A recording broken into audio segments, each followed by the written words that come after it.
Intelligenza artificiale in cardiologia. A che punto siamo?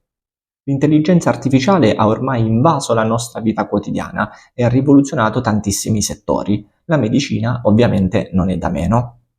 Questo però ha scatenato intensi dibattiti sull'affidabilità e la sicurezza, ma ricordiamo prima di tutto che l'intelligenza artificiale, come anche gli algoritmi computerizzati, devono essere d'ausilio al medico e sono molto importanti, ma poi deve essere il medico colui che prende la decisione finale per l'iter terapeutico di quel paziente.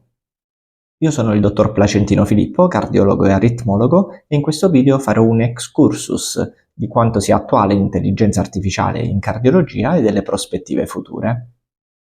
Prima di tutto dobbiamo suddividere il campo di applicazione dell'intelligenza artificiale in medicina in ausilio alla diagnosi, soprattutto precoce, di alcune malattie, e secondo all'ausilio invece al medico nel trattamento. Per quanto riguarda l'area diagnostica, cominciamo con il campo aritmologico, che è quello che mi sta più a cuore. Degli algoritmi per aiutare il medico nell'interpretazione dell'elettrocardiogramma esistono già dal 1950. Ora quello che cambia con l'intelligenza artificiale è che mentre gli algoritmi si basano su degli schemi dati dall'uomo e non escono da questi schemi, l'intelligenza artificiale invece presuppone una forma di adattamento e di apprendimento degli algoritmi e delle macchine, in modo che potrebbero anche essere più affidabili dell'uomo, in quanto alcune variazioni elettriche, ad esempio dell'elettrocardiogramma, potrebbero non essere visibili all'occhio umano.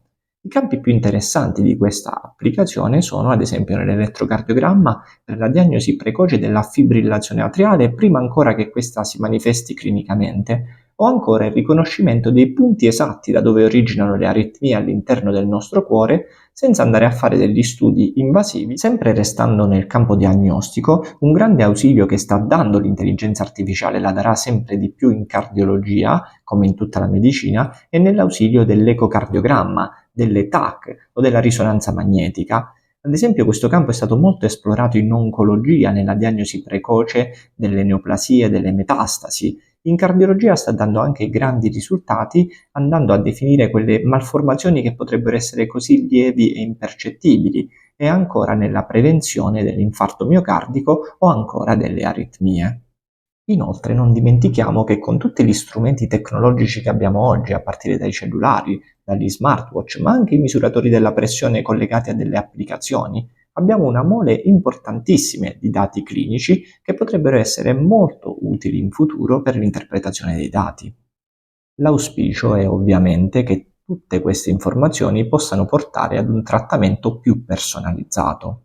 Per quanto riguarda il campo del trattamento, invece, quello chirurgico, l'intelligenza artificiale sta già aiutando i medici e lo farà sempre di più per migliorare la precisione chirurgica. Ad esempio, per quanto riguarda l'aritmologia, è molto importante individuare il punto esatto dove applicare una microbruciatura che fa passare delle aritmie anche molto pericolose. Per quanto riguarda invece altri campi, vediamo che l'ausilio nella sostituzione delle valvole cardiache o anche dei bypass e l'impianto di stent è sempre più supportata dall'intelligenza artificiale. Inoltre non dobbiamo dimenticare come l'intelligenza artificiale sia sempre più importante nella pianificazione degli interventi, cioè nella simulazione di interventi chirurgici, ad esempio delicati, in quanto può riprodurre quel caso quasi esattamente per poter aiutare il chirurgo a prepararsi meglio. Ovviamente i campi di applicazione sono infiniti e c'è molta speranza per il futuro. Quello che non dobbiamo dimenticare però è che al centro della nostra attenzione ci deve essere il paziente e che la parte umana, la parte del medico, è imprescindibile e difficilmente nessuna macchina anche in futuro potrà darla. Se vi è piaciuto questo argomento e vi interessano aggiornamenti in campo cardiologico e aritmologico, vi invito a seguire le mie pagine Facebook, Instagram e YouTube, Dottor Placentino Filippo, cardiologo e aritmologo. Grazie e buona salute a tutti.